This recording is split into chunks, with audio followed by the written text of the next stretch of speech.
Hello बच्चों, CET exam 12th level 22 अक्टूबर से होने जा रहे हैं। मैथ सिलेबस इस प्रकार है बच्चों। इसमें पहला पॉइंट है वर्ग, वर्गमूल, घन, घनमूल। ये मैंने मेरे ही वीडियो में डले हुए हैं, आप उनको चेक कर लें। और अंत लास्ट में एक बार मैं फिर इसके वीडियो डाल दूँगा। आज हम पॉइंट 2 से स्टार्ट करेंगे, ये मैंने करा रखे हैं। गुणनखंड, बहुपद के गुणनखंड, समीकरण, इनके बारे में हम जानकारी लेंगे। दूसरे पॉइंट कंप्लीट, बहुत कुछ देखेंगे। देखें आप, कंप्लीट ख़त्म करेंगे आज दूसरे पॉइंट पे। और आज हमारा उद्देश्य रहेगा इसका हम बेसिक ज्ञान ले लें। अगर बेसिक ज्ञान हमारे पास है तो हमारा क्वेश्चन गलत नहीं होता है। कंसेप्ट हमें क्लियर है तो क्वेश्चन गलत नहीं होता है। और अगर हम फिक्स क्वेश्चन करके ले जाते हैं तो क्वेश्चन थोड़ा सा घूमते ही हमारा ठीक नहीं हो पाता। तो इसलिए आप इसके एक बार कंसेप्ट क्लियर कर लें। सबसे पहले हम बहुपद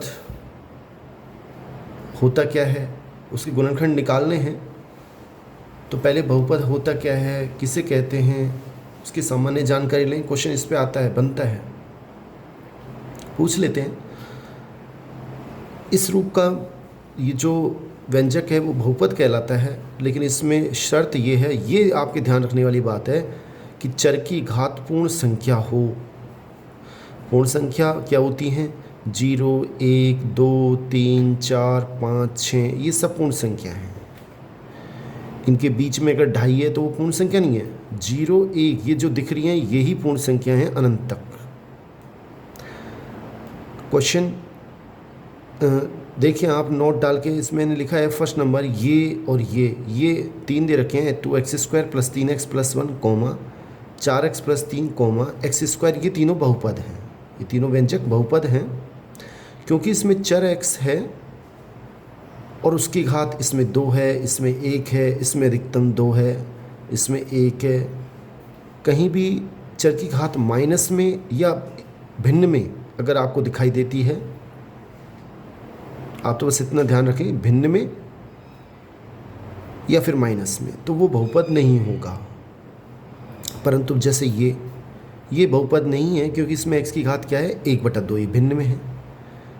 1/x², 1/x² + 2 + x, ये भी बहुपद नहीं है क्योंकि इसको अपने ऊपर लेके जाएंगे तो x की घात -2 हो जाएगा, जो कि पूर्ण संख्या नहीं होती है।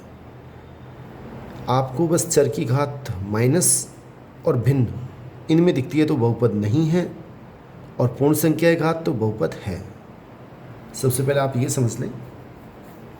आगे देखिए, बहुपद में चर की अधिकतम जो घात होती है वही बहुपद की कोटि होती है। जैसे इसमें चर x है, उसकी अधिकतम घात 2 है, तो इस बहुपद की कोटि 2 है। इसमें x की अधिकतम घात 1 है, इसलिए इसकी कोटि 1 है, जिसे रैखिक बहुपद भी बोलते हैं। इसे द्विघात बहुपद बोलेंगे।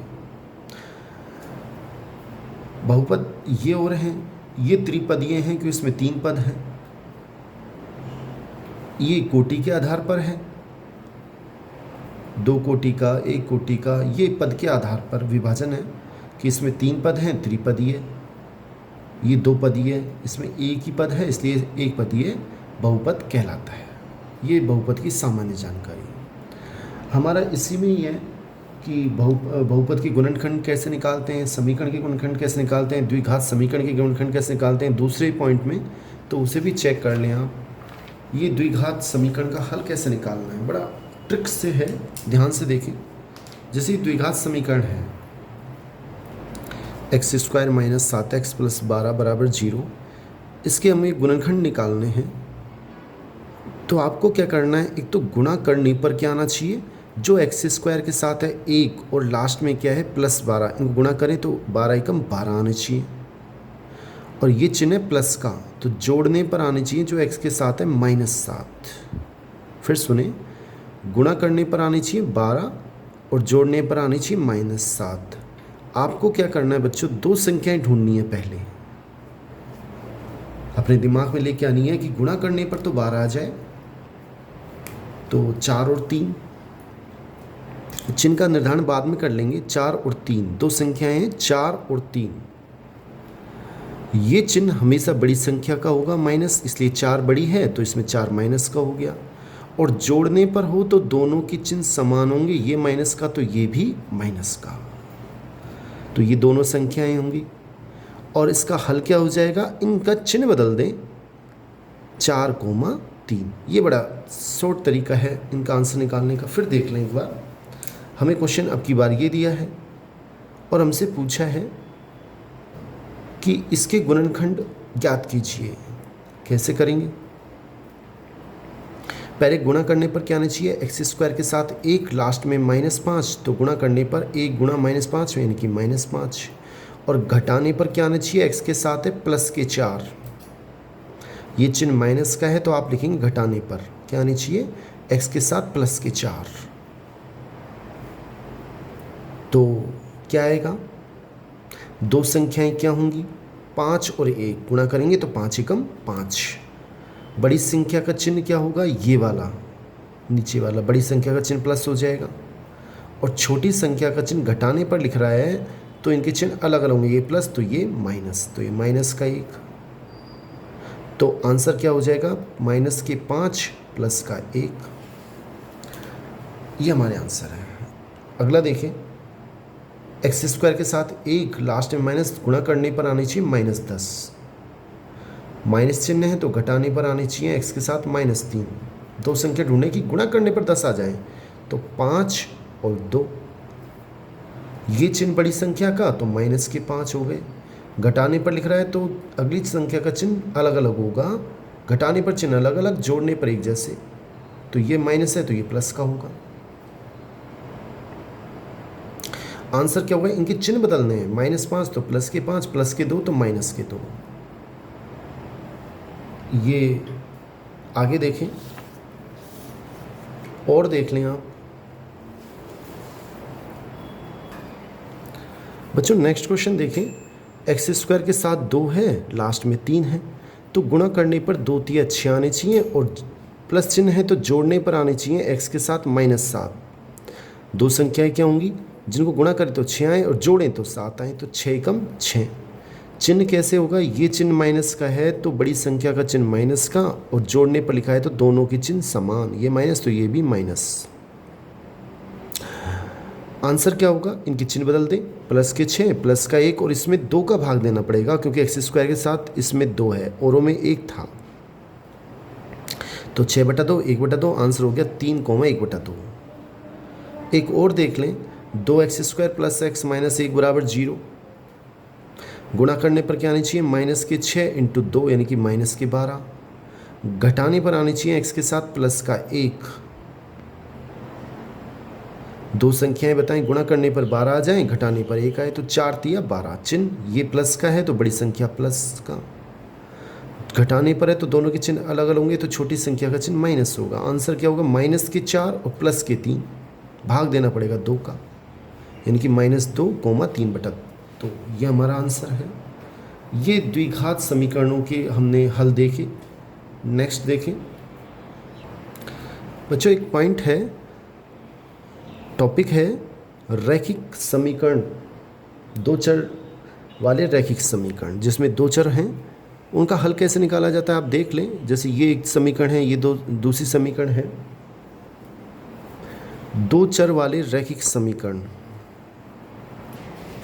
बच्चों, इसमें हमें 2 समीकरण दे देगा, 7x माइनस, जैसे एक एग्जाम्पल के लिए 7x माइनस 15y बराबर 2, एक x प्लस 2y बराबर 3। इसका हल ज्ञात करना है।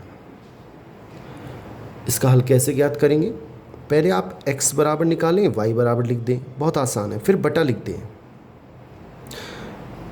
फिर इसमें क्या करें, नीचे की ओर जो x के साथ है 7 और 1 उसे लिख दें। इसको ना देखें आप, पहले फिर देखें, बटा बना के ऐसे 2 सारणी के चिन्ह बनाएं, बड़ा आसान ट्रिक्स है।